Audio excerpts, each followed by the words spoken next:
अस्सलाम वालेकुम dear students.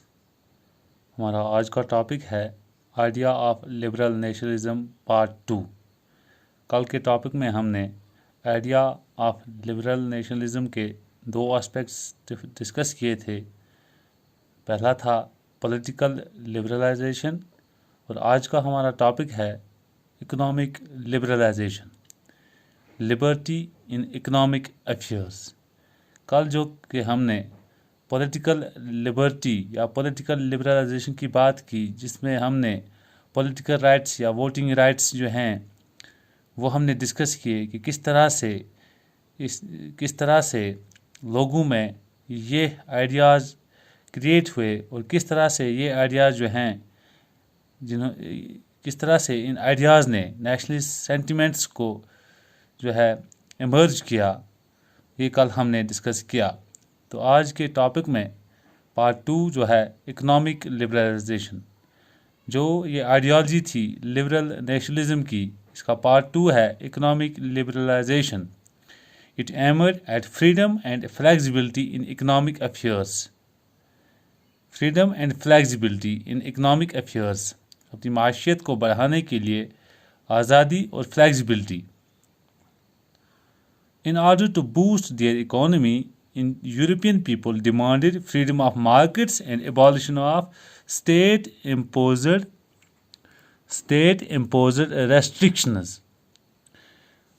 Economic liberty के लिए यूरोप के लोगों ने जो है डिमांड की freedom of markets and abolition of state imposed restrictions. जो स्टेट इम्पोज्ड रेस्ट्रिक्शंस थी तो on the movement of goods and capital, कि कोई भी जो है ट्रेड रिलेटेड एक्टिविटीज़ जो उन पे रेस्ट्रिक्शंस थी उनको हटाने की डिमांड की। एज ड्यूरिंग नेपोलियनिक एरा, अगर हम नेपोलियन के दौर की बात करें, एडमिनिस्ट्रेटिव डिवीजन जो उसने बनाए थे हैड क्रिएटेड स्मॉल प्रिंसिपलिटीज़, छोटे छोटे प्रिंसिपलिटीज़ बनाई थी। दैट इज़ 39 स्टेट्स, अलग अलग प्रिंसिपलिटीज़ थी जिनकी अलग अलग करेंसीज थी, करेंसी वेट्स एंड मेजर्स जिनके अलग अलग थे। For example, a trader had to pass through 11 custom barriers and pay a custom duty of 5 at each barrier। के 11 जो हैं कस्टम बैरियर्स बनाए गए थे, जहाँ पे एक ट्रेडर को, एक ताजर को जो है हर किसी बैरियर पे एट द रेट ऑफ 5% जो है कस्टम ड्यूटी पे करना पड़ता था। ये मुश्किल था आम लोगों के लिए। तो इकोनॉमिक लिबरलाइजेशन की अगर हम बात करें किस तरह से इसको फ़रोग मिला, तो इसके लिए जो है हमारी एक इम्पॉर्टेंट अहम टर्म आएगी ज़ोलवेरेन। ज़ोलवेरेन क्या था?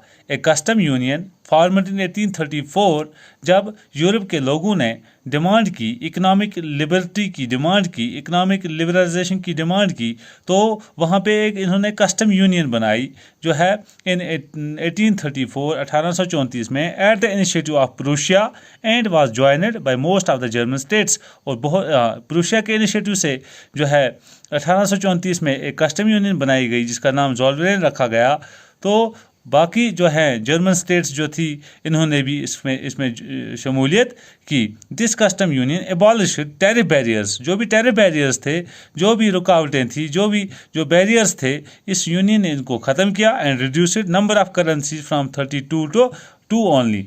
जो 32 जो है करेंसीज थी इनको रिड्यूस करके टोटल जो है 2 पे लाया। And created network of transport and communication. जिस तरह से हमारी यहाँ पे ट्रेड यूनियंस होती हैं, उनका काम ये है कि फलाह व बहबूदी के लिए जो है ट्रेड कम्युनिटी जो है या ट्रेडर्स की फलाह बहबूदी के लिए वो काम करते हैं। इस तरह से इन्होंने भी क्या किया?